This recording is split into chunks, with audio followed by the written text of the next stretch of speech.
welcome. We have another great video. We're talking part-time work in retirement. We got a great question from our client. We'll call her Jane. She asked, how does part-time work in retirement affect my benefits? We'll go through 3 ways it could have an impact. But first, a little bit of information on Jane. Yeah, we need that details. Now, what we're going to assume here for our purposes, Jane's 66 years of age. She's been retired for 2 years now.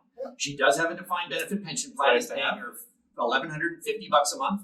She is working part-time and earning about $15,000 a year. Jane took her CPP early at 60, and she's only getting $660. Her OAS is kicked in because she's over 65 at $713, and her gross income's around $45,000 a year, and presently not touching the RSP or the TFSA. That's where the part-time work is coming in. That's right. That's her situation. She's working, so she doesn't have to touch those accounts. And you can see the $45,000 a year total income. That's where we're starting. How does part-time work impact the retirement? Well, the first one is going to be the tax brackets. Exactly. That's all taxable income, which could push you a little higher. We should mention Jane lives in BC. That's right. So in this case, we're looking at the BC tax rates. You'll see here we have the BC and federal combined tax brackets, the ones that are relevant for Jane at $45,000. She's sneaking in pretty close to the top of the first bracket at $47,900.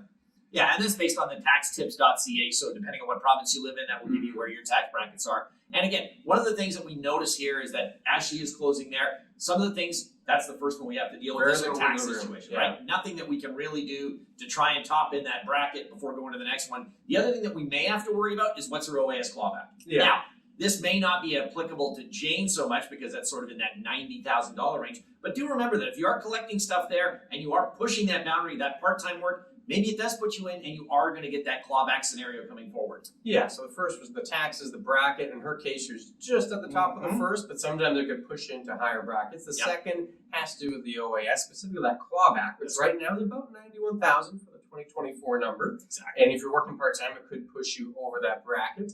And it could also impact the decision. So we're still in that OAS category. If you're getting close to the clawback, well, your part-time work may force you to push back your OAS and even maybe your CPP if you're continuing to work at a higher level. Now, in this case, part-time, it's a smaller income, so not a big issue. But ways it could possibly impact all of that OAS, CPP. Before we get to the third one here, lots of questions. This was a great question from Jane. If folks have questions, where should they go? They should go to chatwithclintonkevin.com. By all means, put your questions in there. We're more than happy to answer them and see what we can give you on the details of your financial situation. Then it does go to Clint and I. It is not to a robo-service. It's not getting delegated to anybody else. So it comes to us and we will be the ones getting back to you with your questions. So please chatwithclintonkevin.com. Send off your questions. We're looking forward to answering them. The third item here, because we talked tax brackets, we talked about CPP or specifically OAS. That's right. Also looking here at tax planning. Lots can fall into this category. RSPs are a big issue of tax liability. Often people want to try to melt down that RSP, but if you have part-time work, it could impact your RSP plan as an example of how it can impact tax planning. That's right. Just what we're seeing here with Jane. I mean, basically she's giving herself maybe $2,000 she could take out of it. If you wanted to do a bigger one down, she would have to give up that part-time job. If she was, there's all of a sudden $17,000 she can start drawing down, especially if she's got a high RSP content right now, and that can, as you mentioned, put very much into the tax planning. The other thing is that it could start to test her income-tested tax credits. If she's on GIS or something beforehand or anything else along those lines, as you earn more income, that's going to test what you can and can't get as a tax credit from the government. Yeah, and again, we're going through the different details here. Part-time work's not bad in retirement. I'm not trying to dissuade people from that. Just the idea that it could impact different areas of your plan depending on how you incorporate it. And that is really what we're driving to here. There's other considerations apart from just tax and income. Oh, that's right. You might enjoy your job. You might enjoy the people you work with. That's right.